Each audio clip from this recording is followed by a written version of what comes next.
também convidá-lo que todas as segundas-feiras, às 18 horas, nós temos sempre uma atividade, né, de interesse para a profissão, algumas delas voltadas principalmente para a própria Covid, ou para a profissão, porque não podemos esquecer que tudo é diferente, mas tudo continua. Né? Todas as coisas, as pessoas continuam envelhecendo, os bebês continuam chorando, nós continuamos tendo aniversário de criança e temos pandemia. Então, todas essas coisas têm que ser comemoradas ou trabalhadas. E hoje a gente pensou e organizou essa atividade, né? O desafio da formação e a implementação da política de atenção à saúde mental. Nós temos 2 convidados e uma mediadora. Então, eu quero agradecer aos nossos convidados, a professora Mitil, e ao meu amigo, como é que é o nome dele? Gilson. O Gilson, que eu vi tanto seu vídeo que eu passei ele para mais de mil foi passado 1000 vezes o teu vídeo. Eu sou Gilson. Então, Gilson, muito obrigado pela sua presença também. E eu passo para a Miriam, que ele faça a presença dos colegas e nos guie nessa atividade. Muito obrigado a todos que estão na nossa atividade hoje.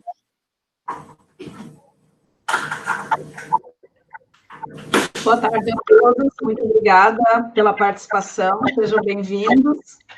Hoje a gente tem, então, a presença, né, da professora Mitil, já que ela se apresente, um pouquinho do currículo dela, que é imenso, né, Mitil? E o Gilson, a gente quer tornar esse momento como se fosse uma conversa de amigos, né, como se nós estivéssemos num boteco, já que a gente não pode estar, mas num boteco no bom sentido, né, e fazer uma conversa entre profissionais, enfermeiros, então, sobre um tema tão importante, que é a questão, então, da saúde mental, desafio na formação e na implementação da política, né, de atenção à saúde mental. Eu passo a palavra à professora Mitil para fazer, então, a sua apresentação, depois passo para o Gilson fazer a apresentação dele, e aí depois a gente vai revezando, né, e à medida que vão surgindo perguntas e surgindo comentários aqui no chat. Miriam, deixa eu fazer um comentário, já que está passando para ele. Então, me esqueci de comentar, nós temos a nossa, digamos assim, a nossa assessora, a nossa TI, que é a Cláudia Capelari. Ela está sempre junto conosco. Ela é nossa colega, faz parte da diretoria da BEM, ela é pelo Conselho Consultivo de Escolas de Formação, e ela é a nossa TI. Então, se qualquer dúvida, coisa com o BIT, pode-se a Cláudia, que ela vai estar atenta para nos ajudar. Tá bem? Obrigado, Cláudia. Não, eu só queria completar o que o Joel disse, que nós também temos jovens na associação, o exemplo é a Cláudia, e que as lives é um sucesso porque nós temos essa grande profissional que está integrando a equipe, né, com o Joel e para a nossa associação, também. Obrigada. Obrigada, gente. Uma satisfação fazer parte desse time. E eu gostaria também de agradecer os colegas, né, a Miriam, o Joel e os demais colegas da diretoria, que têm empreendido esforços pela visibilidade, pelo reconhecimento da profissão, que é muito importante. Boa live a todos. Obrigada, então, vamos começar, né? Não uma apresentação, mas uma fala, e meu objetivo é de poder trocar ideias sobre a questão da saúde mental, que foi negligenciada há muitos anos, né? Bom, eu vou falar de um lugar privilegiado, dentre tantos colegas profissionais, por ter participado de um movimento, de uma militância pela saúde mental, desde a questão da instituição do SUS, direta já e tudo mais. Então, todo esse movimento da democratização da saúde, né, a saúde mental foi, então, no bojo desse movimento, até que conseguimos realizar, então, em 87, a primeira Conferência Nacional de Saúde Mental. Até hoje, houveram 4 conferências. Eu consegui participar de 3, todas como delegada, por engajar em serviços, universidade, enfim. Então, é desse lugar que eu vou falar. Também pude trabalhar num hospício, desculpe, mas Hospital Psiquiátrico São Pedro, por 16 anos. O Joel foi nosso aluno da Unicinos, enquanto eu trabalhei lá no São Pedro, Hospital Psiquiátrico São Pedro, em Porto Alegre. Quando a gente está lá dentro, a gente imagina que é o lugar, de produzir saúde e tudo mais. Eu imaginava que me aposentaria e nunca sairia de lá. Mas com todo esse movimento, de militância pela saúde mental, eu achei que está na hora de olhar o que tinha para fora dos muros. E era todo mundo acontecer. São Pedro, Hospital Psiquiátrico, é o fim, não tem o que fazer. É um sumidouro de recursos, produz saúde, apesar de todos os esforços de quem trabalha, de direção e tudo mais. Mas a questão da loucura e do domínio do doente mental é uma coisa, como o Franco Rotelli dizia, Basaglia também, que está encruado nas paredes, não tem o que fazer. Então, o lugar de produção da saúde é no município, em serviços comunitários e tudo mais. Então, de ter vivenciado tudo isso e também de ter participado de uma coordenação da política de saúde mental de Porto Alegre por alguns anos, e foi uma loucura, Mas era um lugar que, se não tivesse passado, eu talvez não teria muito a passar para vocês. Depois, trabalhando na universidade, na época, então, saudosa Eva, me deu carta branca para, na UBRA, estruturar um plano de ensino que contemplasse toda a questão da política de saúde mental. E aí, foi lá que eu consegui, implementar ou tentar implementar o que foi definido nas políticas. O fato de estruturar o ensino nas instituições de ensino não quer dizer que ela aconteça em nível de serviço. Então, a conversa de hoje é justamente esse desafio do que se transmite para os estudantes, o que se propõe para a formação e o que acontece em nível de serviço. Então, olá, professora Iride, tudo bem? Colegas, demais, bem-vindas. Desculpa, mas eu não podia deixar um alô para a professora Iride, tá? Só um pouquinho. Deixa eu... Então, o desafio da antiga integração ensino-serviço, hoje mais do que nunca, é primordial, a ação com o serviço, com os gestores, para poder implementar. Eu trabalhei durante 24 anos na UBRA, não vi isso acontecer. A gente tinha espaço, isso, para fazer os atendimentos com os estudantes e tudo mais, mas sem o gestor em assumir realmente essa proposta, a gente não consegue avançar. Felizmente, em nível de residência, isso, a articulação com o município, com o gestor da época e tudo mais, se conseguimos implementar um programa de residência e manter este programa, É lógico que sempre tem os desafios e a cada dia é uma nova situação para se levar adiante. Bom, da formação, quando a gente passa para os estudantes, toda a história de vivências, de atendimento, de ter uma agenda disponível para a saúde mental, de ser referência para as equipes, mas a gente mudar esse paradigma de especialidade, gente, é um desafio enorme. Tanto é que em muitos locais, quando foram, o Ministério da Saúde financiou os NASF, as equipes de referência, né, para atenção primária, isso não deu certo em vários locais, né? Por quê? Porque a lógica da especialidade foi mantida. Então, o que é matriciamento, o que cada equipe entende de matriciamento, né? Continua aquela história de referência como especialidade e não como alguém que pode potencializar as ações das equipes de atenção primária.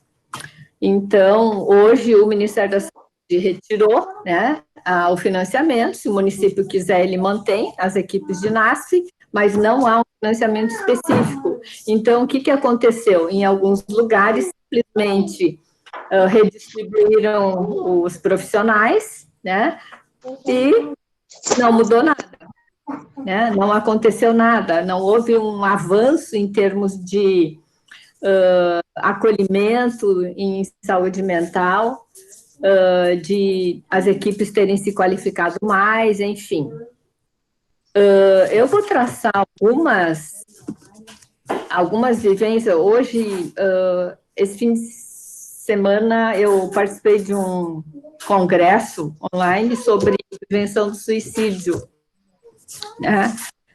E sobre suicídio, é claro que quem realmente consegue se matar tem envolvimento com transtornos mentais, transtorno afetivo, esquizofrenia, transtornos de comportamento, como, por exemplo, abuso e dependência de substâncias psicoativas. Mas, na questão da tentativa, tem muitas pessoas que tentam por um contexto pessoal, familiar, frustrações, decepções, desemprego, né, quebra financeira, rupturas de relações. Até a Patrícia está aí no grupo, está acompanhando a live, e assim, a Patrícia fez uma pesquisa no TCR sobre tentativa de suicídio, né, no município de Canoas. Tem pessoas que, com o resultado de teste rápido de gravidez positivo, que tentaram suicídio. Então, o que parece simples, assim, é só um teste, né? Urina ali, tá? Já vamos olhar e tal, e vapt-vupt, o resultado está ali. Mas esse aparentemente simples teste requer, né, o aconselhamento pré e principalmente pós. Olha o que se observa na prática, né? Mulheres tentando suicídio por um teste positivo de gravidez. Então, quando a gente fala de mental, não são só transtornos mentais, né? Quando a situação se refere a transtornos mentais, por exemplo, esquizofrenia, 1% da população, teoricamente, é esquizofrênica. Não quer dizer que todos estejam em crise no momento, ao mesmo tempo, né? Mas são pessoas que requerem acompanhamento. Mas tem pessoas que são esquizofrênicas e que vão ter alucinações. Não quer dizer que a gente tenha que eliminar as alucinações auditivas, por exemplo, né? Mas isso são linhas de pensamento e conduta que estão surgindo, né, no Brasil com referências na Europa, nos Estados Unidos, enfim, outras tendências. Então, acompanhar paciente esquizofrênico, a minha vivência é de trabalhar a questão do desenvolvimento da autonomia possível em cada momento, em cada contexto. Tem muitos pacientes que entram em crise em função de relações familiares, rejeições, hostilidade, dormir num quartinho separado do corpo da casa, não ter acesso a uns meios de comunicação, rádio, TV, por exemplo, uma peça que tem goteira, né? Esse é o lugar, né, do doente mental em algumas situações. Em outras, por exemplo, depressão, né? Eu vou dando exemplo, não vamos entrar em teorizações, tá? Mas para poder mobilizar e causar provocações, ok? Então, uma paciente perdeu uma filha, ela estava sendo acompanhada pelo Hospital de Clínicas, naquele ciclo de leucemia em adolescentes, e ela tinha um risco.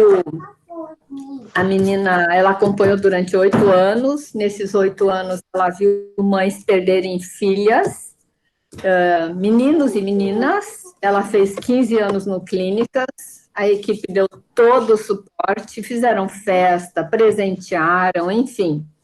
E antes de completar 16 anos, essa menina morreu. A mãe tinha um risco enorme de suicídio, né?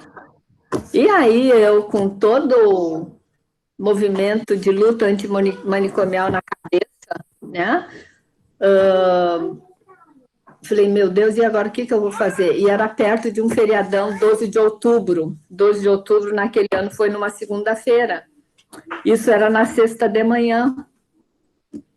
Né? E agora o que eu vou fazer? Vou mandar para São Pedro? Que dilema, né?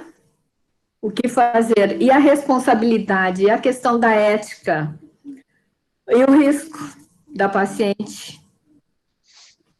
Aí eu liguei para o CAPES, perguntei, escuta, eu estou com uma paciente assim, assado, vocês podem dar suporte? Não, porque de tarde não tem nenhum profissional, e na segunda-feira só pessoal administrativo vai estar trabalhando. O resto, todo mundo vai folgar, né? Vai fazer feriado. E agora, só me restou o endereço da Bento Gonçalves, né? Hospital São Pedro. E eu falei, não, né? Aí saí da sala onde estava o telefone, voltando para a sala, deixei com estudantes, a usuária, e aí me veio uma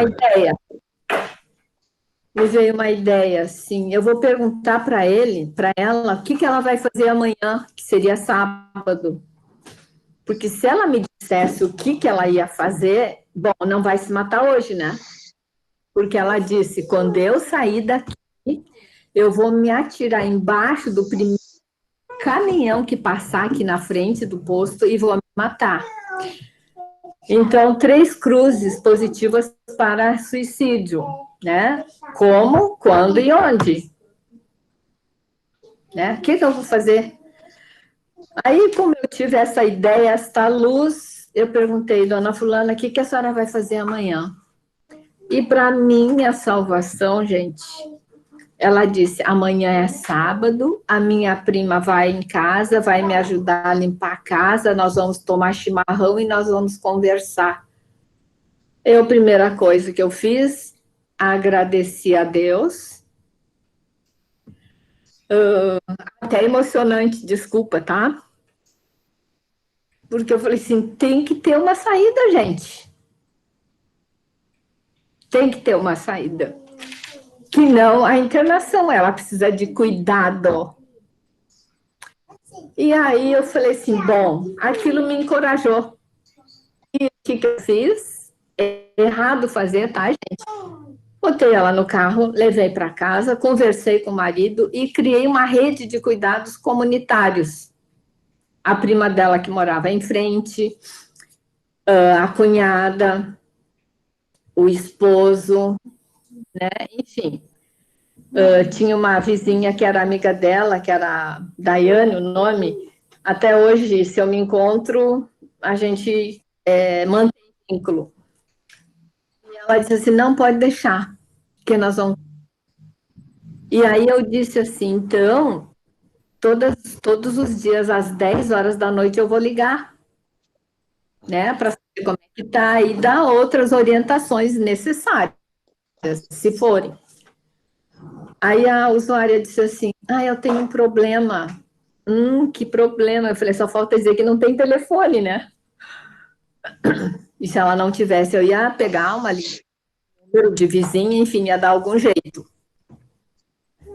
E aí ela disse assim, não, é que o meu telefone tá ali, eu despluguei, né, da rede, porque todo mundo, era início de celular, e a ligação para celular era muito custo elevado e tal, e ela disse, meu telefone não está em operação, você, mas tem a linha? Tem, então 10 para as 10 a senhora liga que eu vou fazer contato. E assim foi feito, né? Até passar o feriado, até o dia de eu retornar para a unidade, enfim. E assim mantivemos o cuidado, né? Que a lógica do CAPES é a lógica do cuidado, né? CAPES 24 horas não é internação, é para cuidado 24 horas. Então, a tal da inventar em saúde, né? Talvez seja um pouco disso. Assim, o que é possível? Né? Estabelecer cuidado, responsabilidade e vínculo. Eu acho que são elementos fundamentais. Se a gente for falar em necessidades em saúde mental, os dados da Organização Mundial da Saúde falam que em torno de 24% dos usuários da atenção primária que consultam, eles precisam de atenção em saúde mental, não fala em transtorno, né? Uma escuta, e na atenção primária, problemas mais frequentes em saúde mental são depressão, ansiedade e abuso de substâncias, álcool e outras drogas. Né? Só que na atenção primária, ele não aparece, né?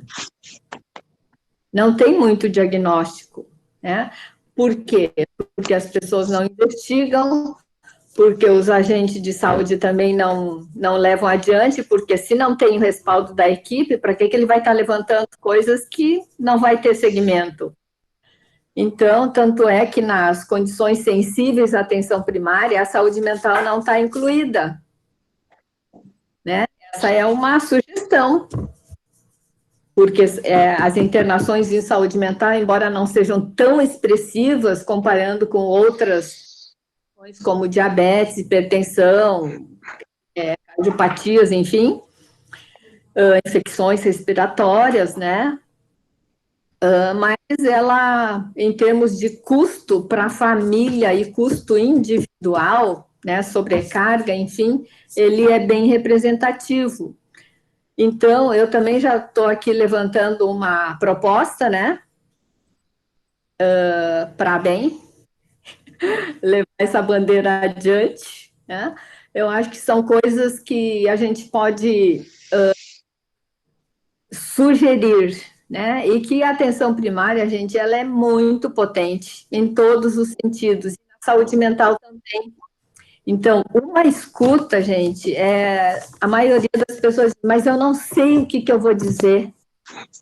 E olha, não existe um manual que diga o passo a passo, existem fluxos, né?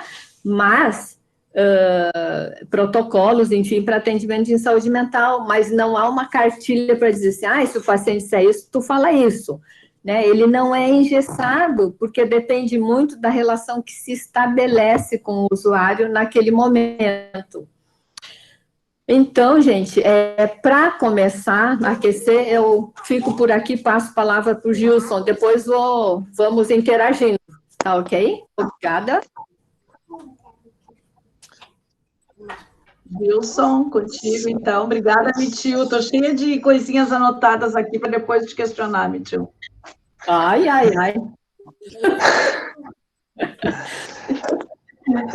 Então, pessoal... Vai, Gilson. Certo. Então, boa noite. Acho que eu estou com um desafio bem grande, depois de ouvir a professora Mitiu com toda a sua expertise, e também me passa um filme, né, na minha cabeça, não apenas por ouvi-la, mas especialmente por visualizar que nessa live há outros professores que contribuíram para a minha formação profissional e também pessoal, e que eu acho que fizeram eu acreditar um pouquinho nesse amor que eu tenho pela saúde coletiva e nesse acreditar no SUS. E enquanto gestor, a minha ideia hoje é poder traduzir um pouquinho dessa relação de eu, enquanto líder, como que eu consegui traduzir na prática, na ponta, lá no território vivo, né, a formação que eu um dia recebi, assim, então, e experiências de vida. Então, meu nome é Gilson Menezes, atualmente eu estou como diretor da atenção primária aqui do município de Esteio, região metropolitana, né. A ideia, então, é poder contextualizar um pouquinho essa relação da atenção primária com a saúde mental e também, então, trazer para o campo da prática, né? Como é que a gente faz lá em Esteio, né? A minha formação, como já falei, é em saúde coletiva, né? E ênfase nessa relação da promoção da saúde mental, né, na atenção primária, tendo em vista a interface que o território vivo traz, traduzindo a vida das pessoas. Então, vamos fazer um diálogo, acho que é o mais rico do que, teoricamente, algo mais conceitual, né. Então, eu começo com uma reflexão, né, por que eu preciso falar sobre saúde mental na atenção primária, né? Por que disso? Por que a gente está aqui hoje pensando nisso, né? Eu acho que, primeiramente, é bacana pensar que todos nós temos necessidades em saúde mental e nesse momento de pandemia, as angústias, os anseios, os medos, eles afloram, né? Então, neste momento, nessa fase que estamos passando de nossas vidas, nós já estamos com uma necessidade de saúde mental a nível mundial. Segundo, porque nós estamos falando da atenção primária, né? Ou seja, a porta de entrada do sistema de saúde, né? Ela é a ordenadora do cuidado, ela está localizada lá no território, porque é lá que ela precisa acontecer, é lá que ela precisa fazer saúde, né? É o lugar onde eu produzo saúde. É no território, é com base no cotidiano da vida das pessoas, casando essa interface com o modo de viver dos usuários, né?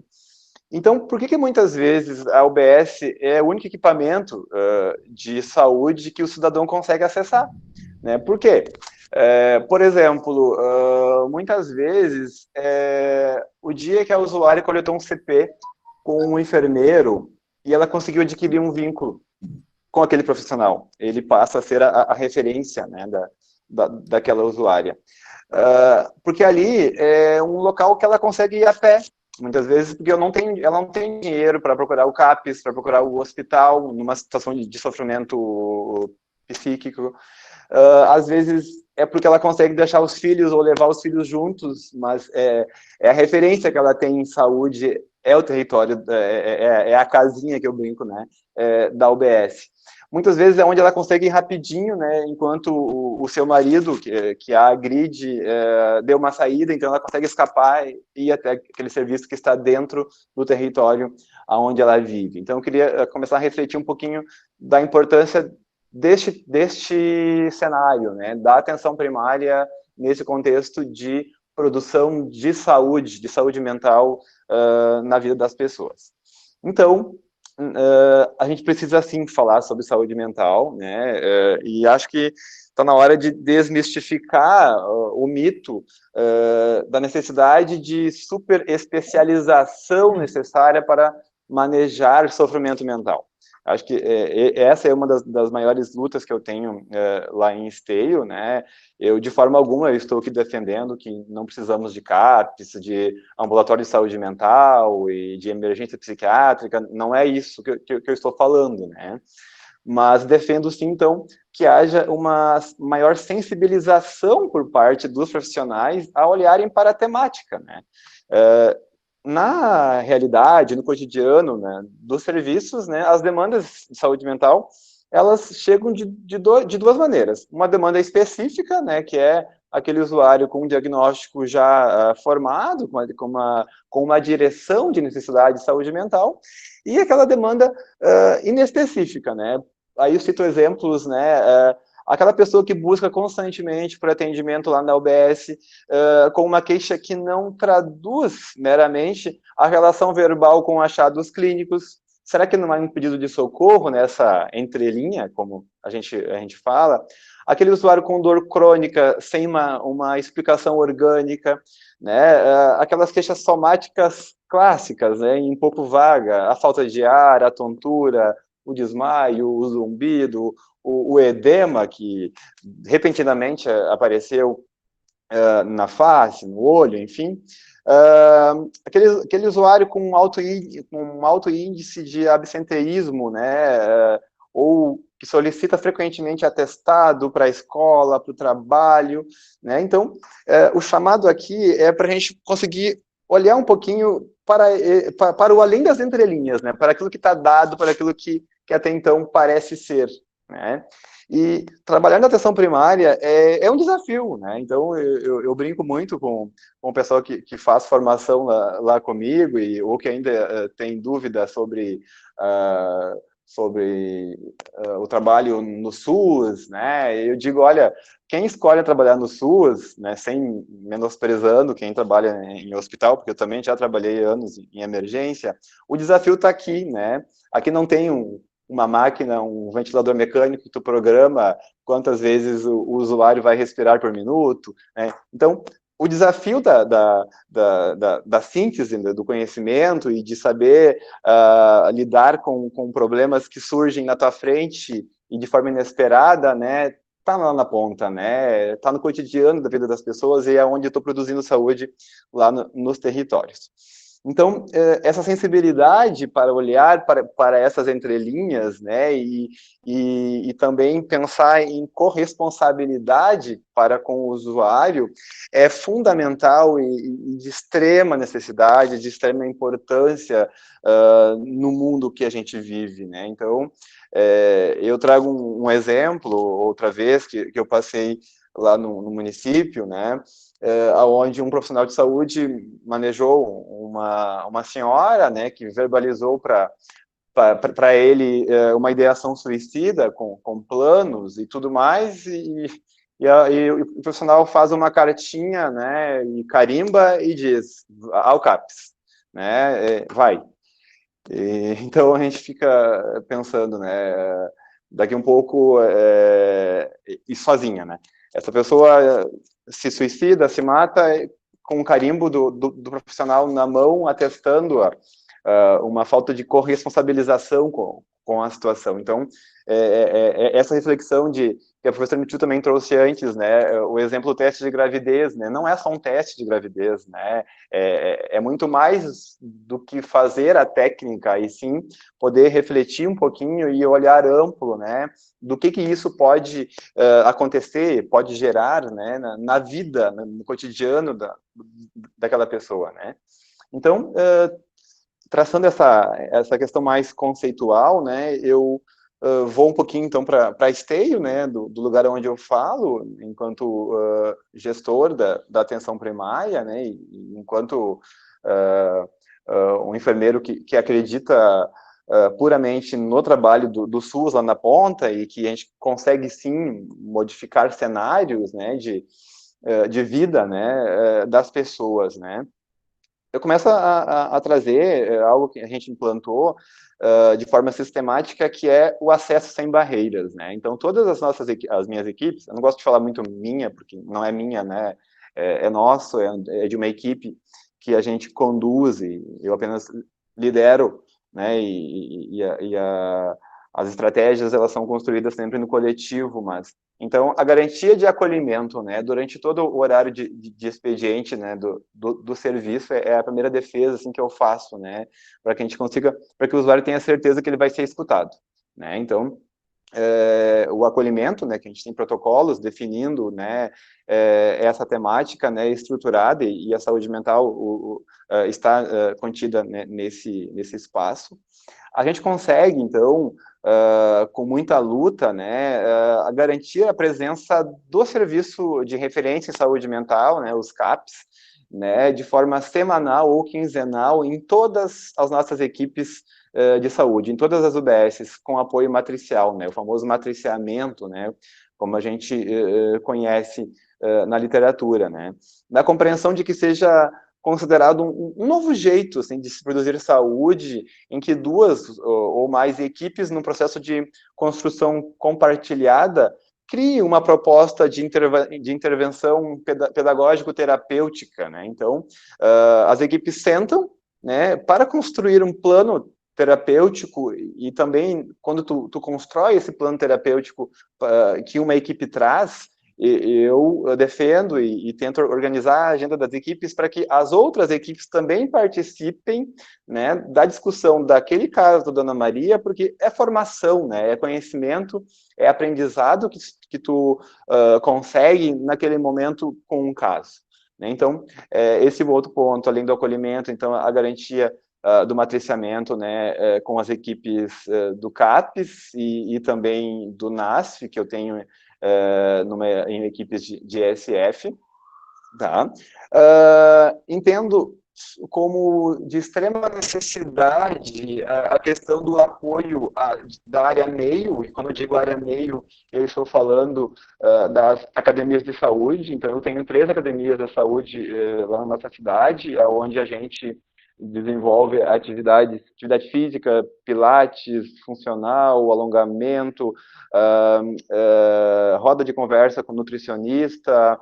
A gente faz essa interface com uma equipe multidisciplinar, usando a ferramenta, né, da atividade física como um mote para que a gente possa trabalhar, né, questões relacionadas à saúde mental, à alimentação e nutrição, enfim. Agora, na pandemia, a gente conseguiu manter as aulas de forma online, né? Então, nós temos centenas de alunos, de usuários, né, em casa, e a minha equipe nas academias ofertando aula de forma online.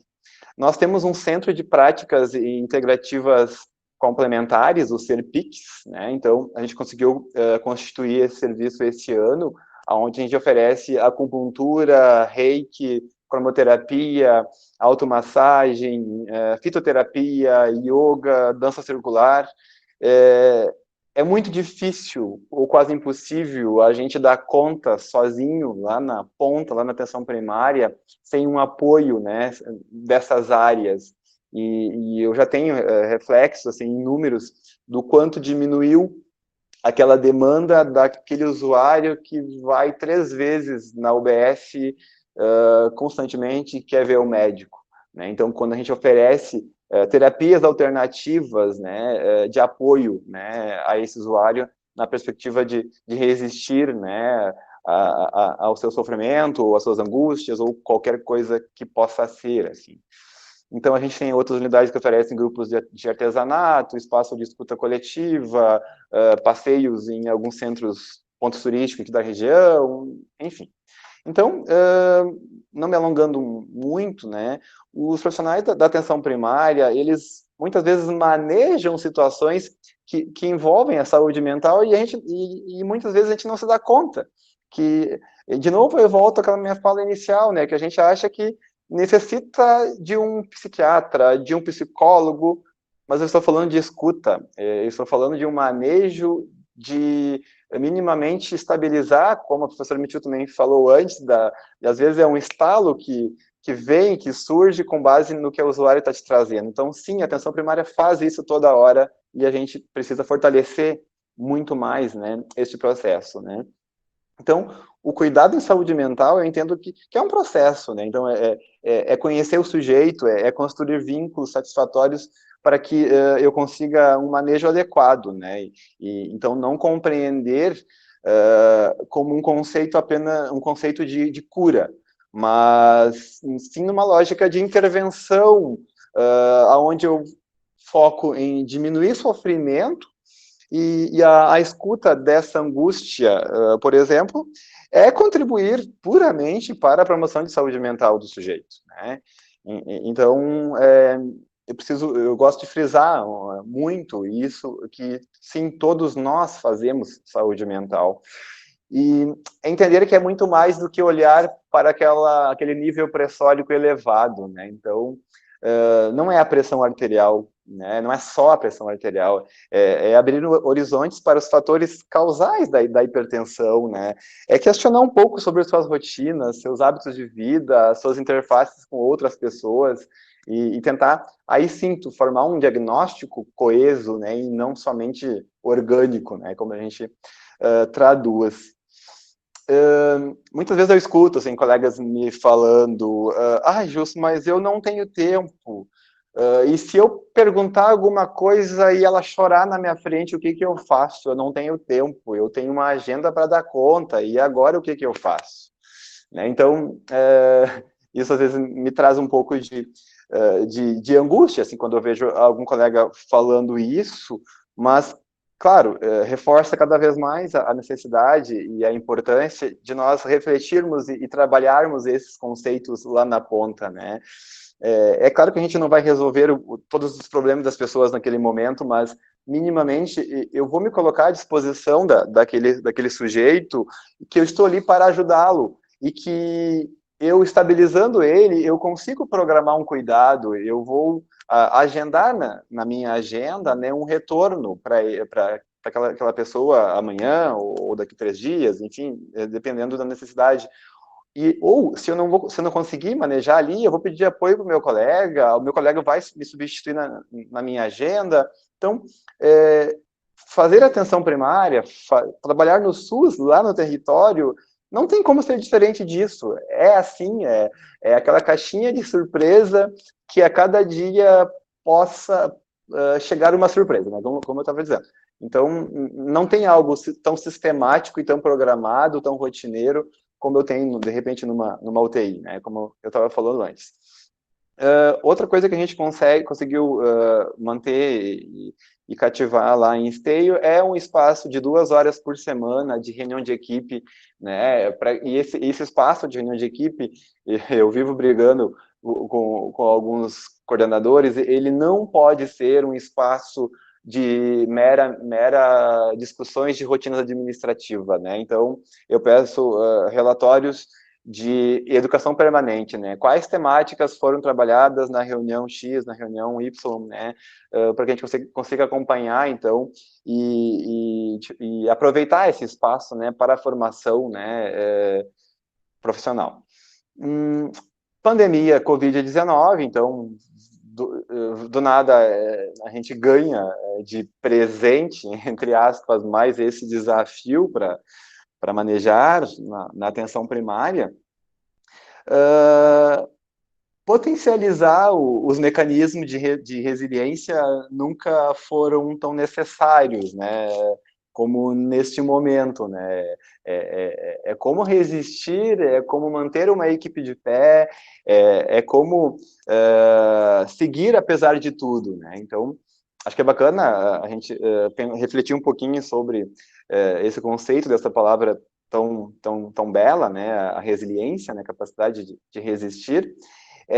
O gestor do serviço de saúde poder visitar lá no território, lá na UBS, os seus colaboradores e minimamente perguntar para ele como é que tu tá, né? Tu tá bem? Tu precisa de alguma ajuda? Como é que tu tá convivendo com isso, né? Com essa coisa que nos deixa com medo, né? Então, eu muito fiz isso, eu e meus colegas da gestão, de poder ir lá na ponta, né? E no espaço de reunião de equipe ou até mesmo individual, conversar com cada um, porque eu preciso dele de pé, eu preciso dele bem, eu preciso dele apto ao trabalho, né, para que a gente não sucumba também, né, nesse processo todo, né. Então, acho que também pensar um pouquinho, né, em manter-me resiliente, eu, enquanto líder desse processo, né, para ter forças para conduzir minha equipe sem deixar a peteca cair, né? Então o autocuidado é importante, né, nesse momento, não deixar de olhar também para a proteção, né, individual, né, nossa, né, e então como fazer atenção primária apesar do Covid-19? Essa foi a minha grande discussão, foi o meu grande perda de sono, vamos dizer assim, né? A gente sabe que as condições sensíveis à atenção primária são um dos indicadores que mais levam à internação hospitalar, né? Então, como que eu vou deixar de ver o meu diabético num momento de pandemia, se daqui um pouco é ele que vai infartar ou vai sofrer um AVC e que também vai superlotar um leito de UTI? Como que eu vou deixar de fazer escuta, de fazer acolhimento, né, nesse momento, se daqui um pouco eu vou ter uma elevação nos índices de suicídio no município que eu faço gestão, né? Então, esse desafio foi um dos grandes fatores assim que fizeram com que eu tivesse que repensar muito, né, esse processo de trabalho e poder desenvolver isso com minhas equipes, né? Então a gente conseguiu, né, com o apoio de todo mundo, manter as duas agendas, né, as agendas dos eletivos, as agendas de queixa aguda, né, de um jeito sistemático, que depois a gente pode conversar um pouco mais, né?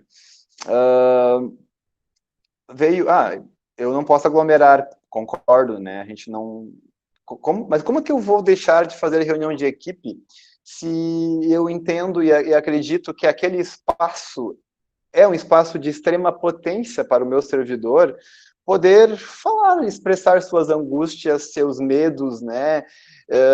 Então, não teve como eu suspender esse espaço, né? Eu sentia a necessidade, a importância do servidor ter esse espaço. A gente se organizou, todo mundo de máscara, suspende a confraternização de aniversário, que tu poderia comer alguma coisa. Não, nesse momento então é uma troca, mas a gente garante a reunião de equipe e a gente vai conversar sobre, né, esse momento tão pesado, né, que a gente está vivendo, né? Muitas perguntas, Gils, mas como que eu vou fazer tal coisa? Como é que eu vou dar conta desse processo? E a minha fala é sempre a mesma.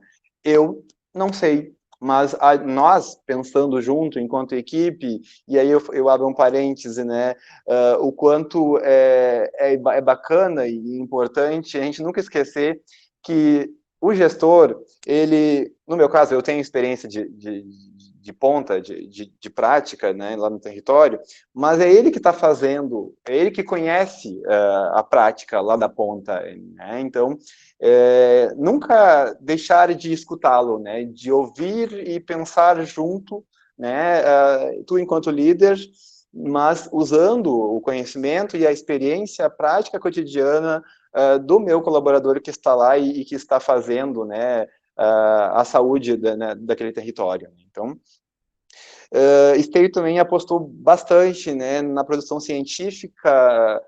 Nesse momento, a gente está com uma pesquisa, só para contribuir um pouquinho nesse cenário de Covid, e o quanto isso também reflete na saúde mental, no intuito de nós conhecermos o comportamento do vírus, né, no município.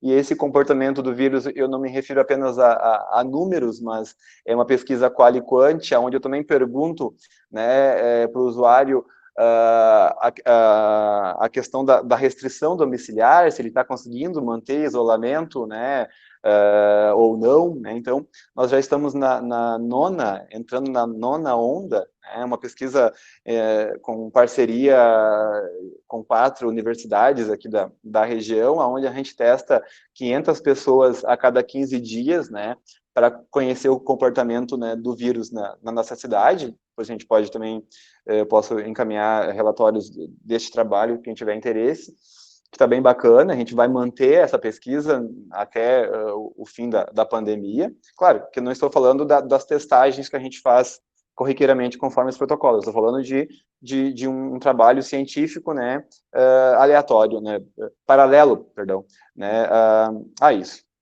Finalizando, então, quero terminar minha fala falando da minha alegria, então, de poder, enquanto gestor, contar com parcerias institucionais, né, e e aí eu trago o exemplo dessa integração, né, da universidade com as equipes de atenção primária, né, a integração ensino-serviço, com certeza é uma das principais estratégias, né, de formação para o profissional do SUS. Hoje nós temos acadêmicos e residentes, ali especialmente ali da UBRA, né, então a gente consegue, eu percebo que a equipe renasce, né, ela traz aquela memória do espírito acadêmico para o serviço, né, produz novos jeitos de se fazer esse pensar processo de trabalho e contribui para a promoção da saúde mental dos trabalhadores. Então, eu acredito muito, né, que os campos formadores precisam cada vez mais trazer as grades curriculares para os territórios, né, para análise do comportamento dos coletivos que acontece lá na ponta, né, tanto dentro do serviço de saúde quanto fora. Acho que eu me estendi um pouco, né, mas eu precisava contribuir um pouquinho, e eu acho que agora a gente pode abrir para o debate, e desculpa quem saiba um pouco da minha ansiedade, pois é a primeira vez que eu falo para um público maior, e também gera aquela ansiedade de saber que os meus professores estão me assistindo. Obrigado. Eu estou sem palavras, Gilson e Mitil. Tem tantos comentários legais aqui do lado, tantas falas, todos aqui elogiando, né, a fala do Gilson, a fala da Mitil, saudades. Então, eu nem sei o que eu digo agora, tá? Mas, assim, alguns comentários que tu fica na posição de moderadora, a gente ensaiou, né? Mas agora a gente até se perde. Mas, assim, o que eu pretendo destacar, então, enquanto moderadora, né? E aí perguntar tanto para o Gilson quanto para a Mitil. Quando vocês comentam, a Mitil falou bastante dessa questão do acolhimento em saúde mental na APS, né? E o Gilson traz a dificuldade, muitas vezes, da escuta em função do próprio trabalhador, do próprio profissional, ter medo de que vai fazer o questionamento e o paciente desaba na frente dele. Então, assim, o que a gente pode fazer enquanto a Associação Brasileira de Enfermagem, que trabalha, né, as questões relacionadas à formação, o que a gente pode fazer e como a gente pode melhorar essa formação, principalmente nessa questão da saúde mental, já que a saúde mental, ela perpassa por todas as outras coisas, né? Todas as outras doenças, todas as outras situações da nossa vida. A gente está sempre em função da nossa saúde mental, né? Não sei se o Gilson ou a Mitil querem falar primeiro, e depois eu vou abrir para quem quiser falar também, né? Joel, vamos... Então, eu vou querer falar, sim. Tu falaste da associação, o que a associação faz na formação. Vou falar assim, nós só a Mitil e o Gilson responderem a pergunta. Eu acho que nesse contexto eu entendo que não é um indivíduo, né, na equipe que precisa saber manejar a escuta, né? Então, reforça um pouquinho o que eu trouxe antes, né, desse ponto. A equipe inteira precisa estar sensibilizada para a escuta e estar preparada para tal cenário, caso aconteça, né?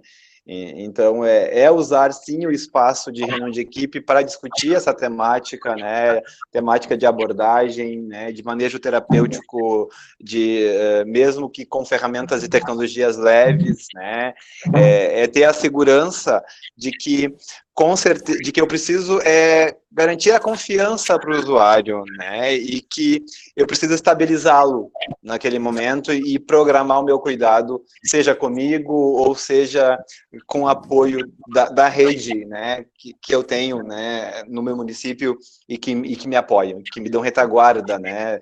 Daqui um pouco é o CAPES, beleza? Eu vou ligar para o CAPES e eu vou ter a segurança, né, de que essa usuária será atendida, né, naquele dia.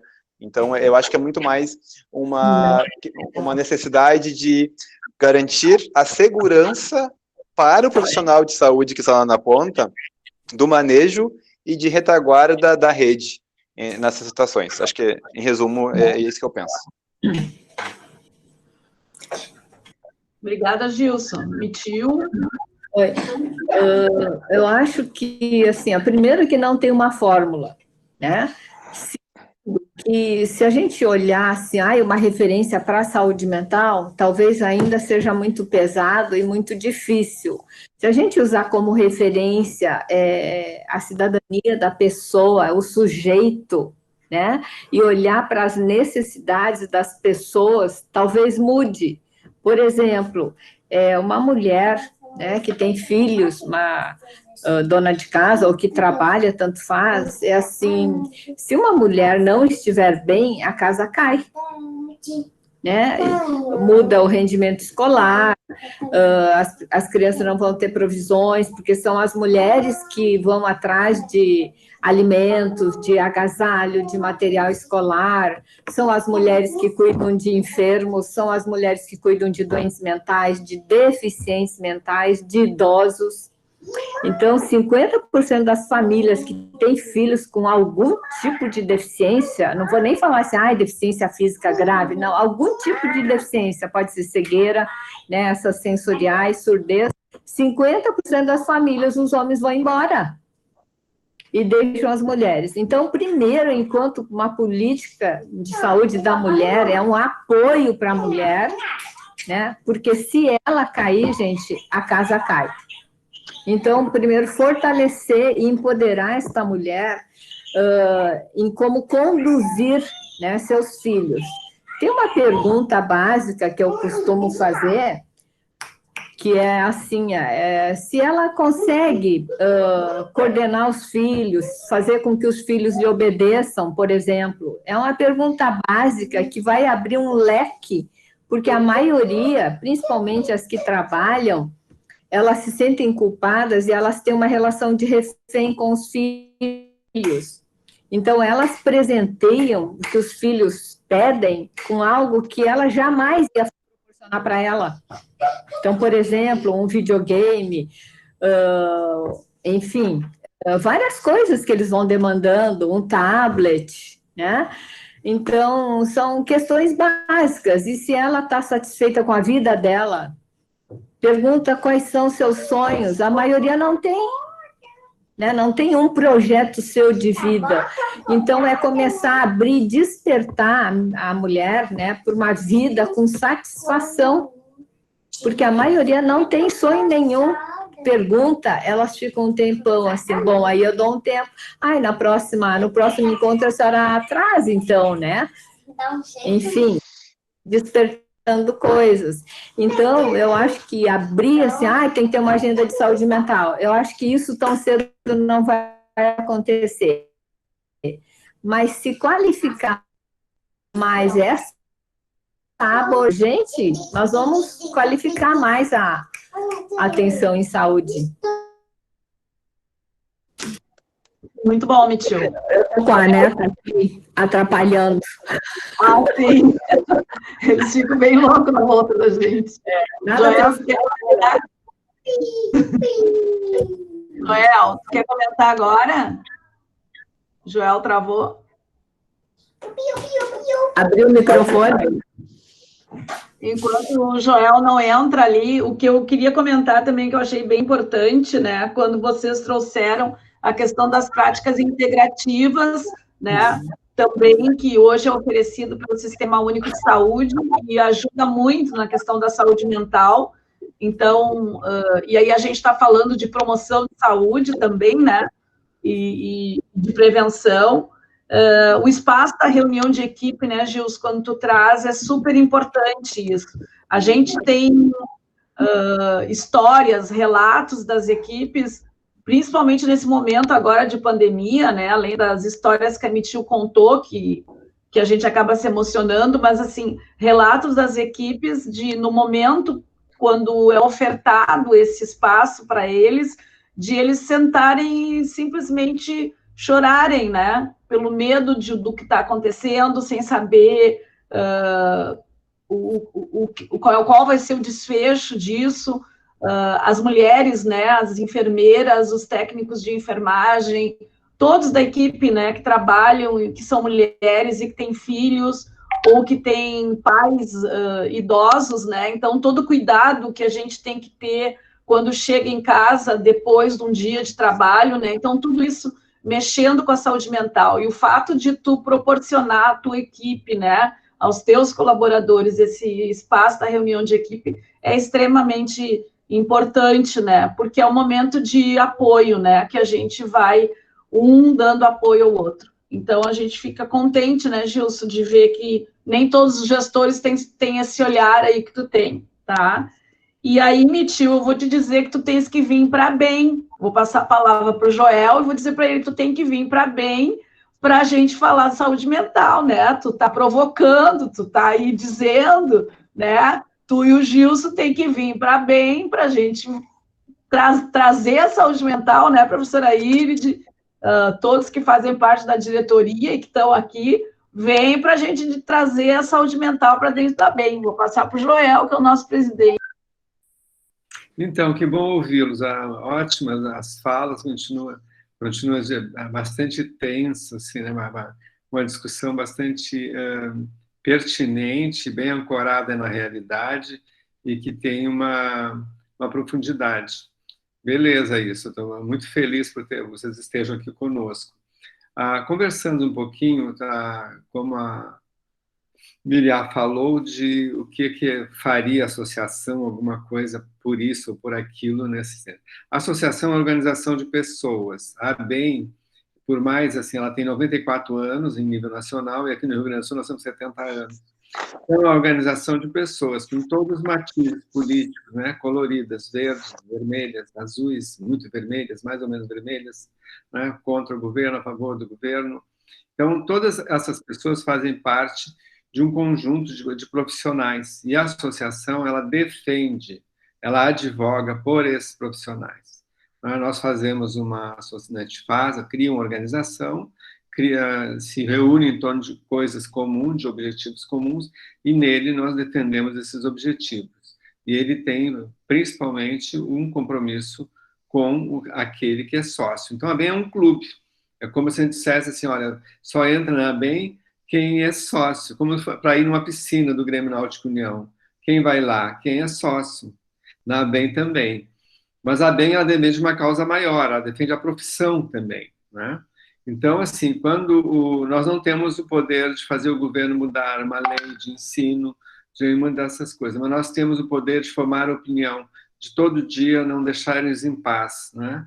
Então, a BEM tem feito isso. Diariamente, eu já estou cansado, nós temos uma pandemia, nós temos uma pandelive, nós temos uma PAN de nota de repúdio, né? Diariamente, a gente tem uma nota de repúdio diferente, em função da portaria que tirou alguma coisa, que está agredindo o sistema de saúde, e que nós defendemos tanto. A gente já tem uma geração que já não conheceu o outro sistema de saúde, não conheceu o que era o pré-SUS, né? As pessoas conhecem hoje, elas acham inconcebível sair desse sistema hoje, né? Nós achamos assim, nós sabemos toda a luta que foi para a implementação disso, e agora a gente está num terreno muito inseguro para tudo. E quem nos dá essa proteção, digamos assim, porque nós temos que brigar, nós somos os black blockers, né, da profissão, mas aí como é que a gente pode mostrar a cara para jogar pedra? Não pode, né? Nós nos fortalecemos, nos protegemos pelo escudo da associação. Ela é muito forte enquanto organização. Embora cada um de nós individualmente não possa mudar coisas, a organização em si, que é uma máscara, ela consegue chegar nas instâncias de poder, né? Eu, como Joel, jamais uma pessoa me receberia, talvez meus amigos na casa deles, mas eu não iria jamais na casa, não conseguir ser recebido pelo Marquesão, por qualquer pessoa que fosse. A BEM consegue. Quando vai uma carta da BEM, ele valoriza, ele responde, e tem a força da representação, que são de muitos. Então, Maria, nós trabalhamos, e graças a Deus trabalha conosco, e tu já tem essa de companheira de longa data, né, dentro da BEM, tem consolidado essa estratégia da BEM. É esse o papel da associação, defender a profissão em todos os níveis. e a sociedade. Mas, assim, a profissão em primeiro lugar. Se nós temos os profissionais com a proteção, nós temos a sociedade protegida, e é o que nós fazemos. Era só essa intervenção dos 70 e 90 anos da coisa meio histórica, assim, da associação. Tá? Mas podem continuar. Obrigado pelo espaço.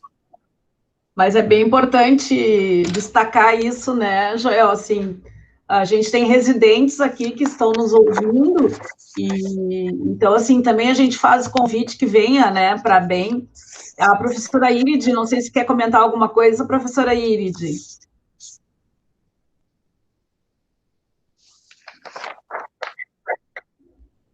Bom, então, assim, a gente teria muitas coisas para conversar, né?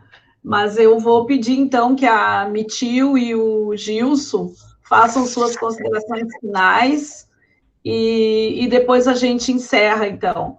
Aqui do lado, gente, para vocês terem uma ideia, depois a gente pode fazer um print e mandar para vocês aqui a quantidade de elogios que vocês receberam e parabéns, assim, tá uma live muito carinhosa aqui, tá todo mundo feliz, né, por estar se encontrando nesse momento, tanto com a Mitil quanto com o Gilson. Considerações, então. Queres dar a palavra para a Prof. Irid antes?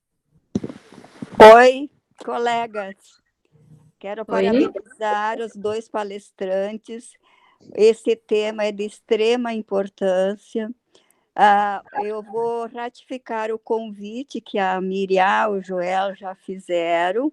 É preciso que a nossa ABEM volte a formar o grupo da área da saúde mental e batalhar bastante para que a saúde mental realmente tenha profissionais mais qualificados, troca de experiências, e que a saúde mental na atenção primária em saúde nos CAPs, os profissionais são muito importantes e são muito escassos, e nós temos que pensar no futuro da saúde mental, formando outros profissionais. Então, o convite tem que ser estendido aos jovens, principalmente, que estão nas residências ou que estão na graduação, para que eles sejam estimulados a se preparar para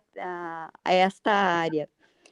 E o que o Joel disse, ele é muito importante. Nós somos participantes da ABEM há muito tempo, mas nós somos muito poucos. Nós precisamos de uma multidão de profissionais que se agreguem à nossa ABEM para que a gente possa realmente dar visibilidade, para que a gente possa defender a nossa profissão e para que a gente possa, sim, fazer frente aos nossos gestores, dizendo o que nós precisamos e o que a população precisa.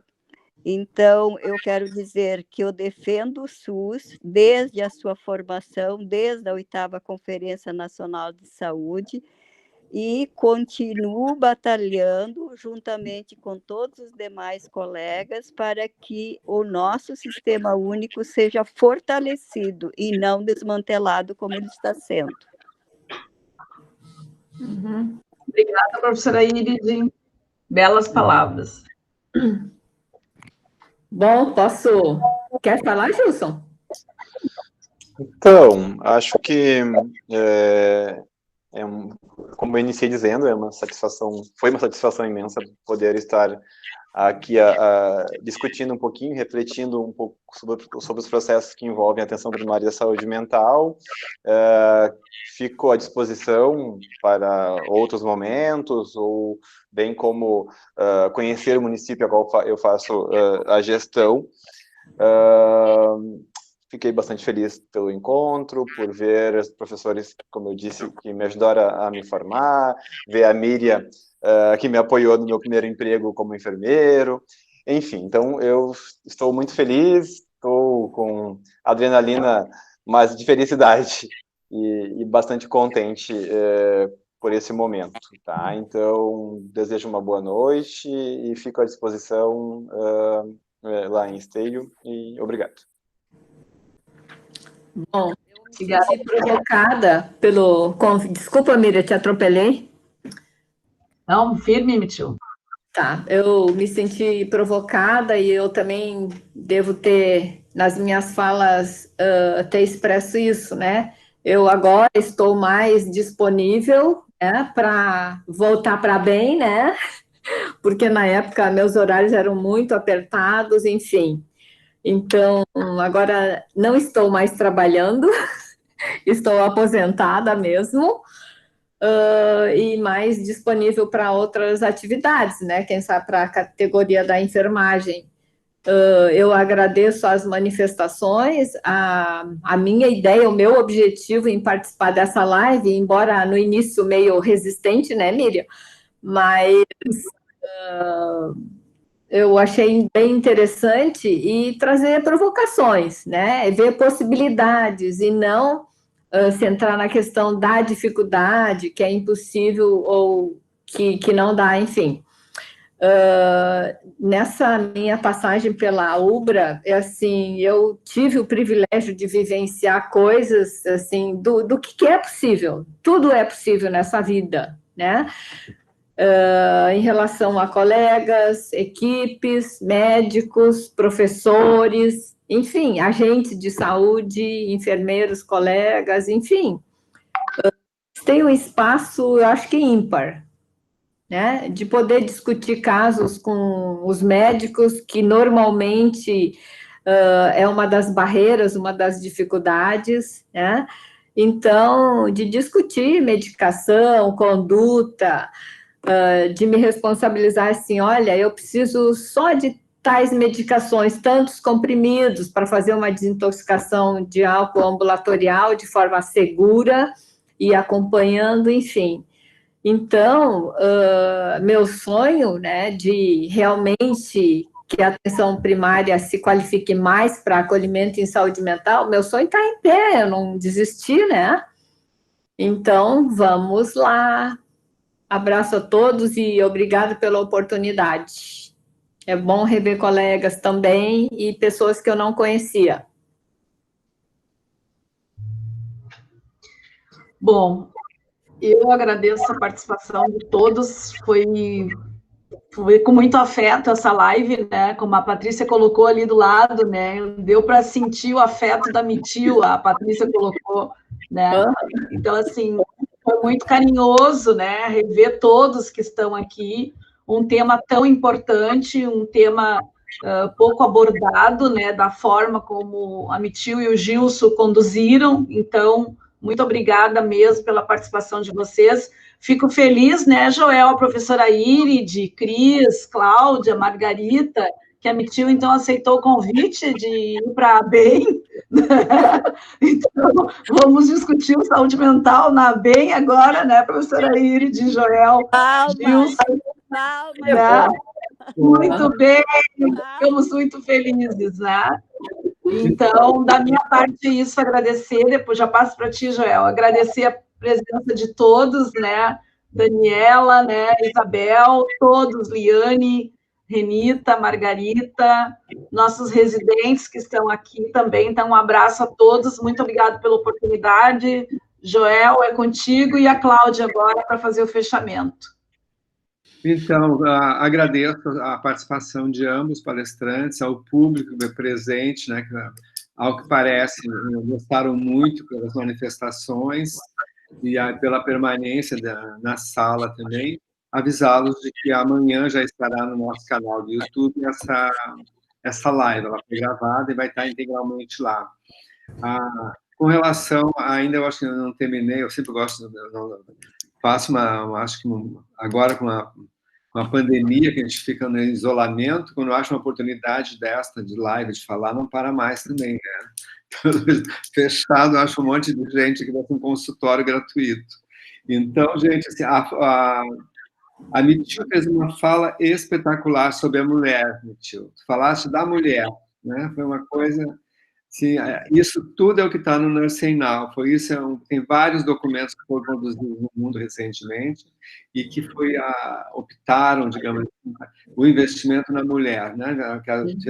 As enfermeiras, movimenta a economia, né? Porque cria, principalmente em grandes territórios, como na África, e a questão, a gente fica encantado, assim, quando eu vivo com a minha mãe, então, assim, eu fico até assustado com a capacidade que ela tem de fazer coisas, então, né, e de aparentar que está feliz. Eu não acredito, às vezes, que ela esteja feliz, de querer servir. Né? Mas eu também herdei um pouco disso, talvez não tão patológico, ou talvez mais, né, de servir também, que é a grande coisa que a gente faz pelos seres humanos. Eu sempre faço as minhas falas, agora eu botei lá atrás a Florence, né? Se vocês puderem dar uma lida no que ela fez sobre isso, o que ela fez durante 40 anos deitada, que não foi cuidar de doente, ela não cuidou de doente, ela fez tudo isso que nós conversamos hoje, né?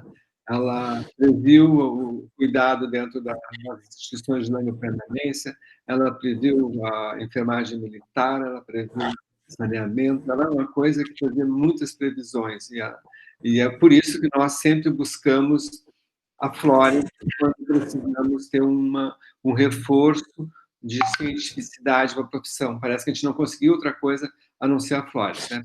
Tem 200 anos, nós temos que buscá-la novamente para ela nos atualizar. Vocês dão uma olhada lá, que faz bem também, E nós vamos produzir uma live agora em setembro, com umas pitadas sobre essa pessoa que nós chamamos tantas vezes para trabalhar para nos proteger, que é a Flores, com detalhes menos, digamos assim, piegas da vida dela e muito mais científicos. Né? Ela influenciou a política pública. Né? Ela, quando escrevia cartas, ela escreveu milhares, ela escrevia para os políticos, já mandava o que era para ele falar. Eles ficavam zangados, coisa e tal, mas acabavam usando 2 ou 3 palavras daquela caixinha. Então, ela fazia já tinha influência na formação de políticas públicas. Nós, em setembro, vamos fazer uma live, vai se chamar Flores sobre demanda, e que vocês, se quiserem aprender mais alguma coisa, que eu acho que sempre tem alguma coisa a aprender com ela, nós aguardamos. Aí aproveito para agradecer novamente a vocês, ao Gilson e à professora Mitil, por ter estado esse momento conosco, e podem acreditar, Gilson, fico muito feliz de ter um cara mais jovem que está, e a gente tem tudo. Essa carreira é uma cachaça, assim, né? Eu não sabia que era assim. Ele faz 40 anos, quase 50, que eu me dedico à profissão. Iniciei como auxiliar de enfermagem, depois fiz uma carreira profissional, uma carreira acadêmica, fiz todas as carreiras pela profissão e ancorei na ABEM. A ABEM é um espaço de formação, não é uma formação não é formal a educação, mas ela forma sujeitos para esse mundo voltado à profissão. Agradeço a vocês todos. Nós vamos estar encerrando a live. As pessoas que precisarem de certificado, elas deixam o e-mail e o nome aqui no chat, que a gente manda por e-mail. Tá bom? E vão lá no nosso canal depois para falar esse show de conversa de vocês. Muito obrigado e conto com vocês indo para a BEM conosco. Tá? Uhum. Boa noite, então. Perfeito. Boa noite. Boa noite, beijo a todos. Muito obrigada, gratidão. Boa noite, Miriam.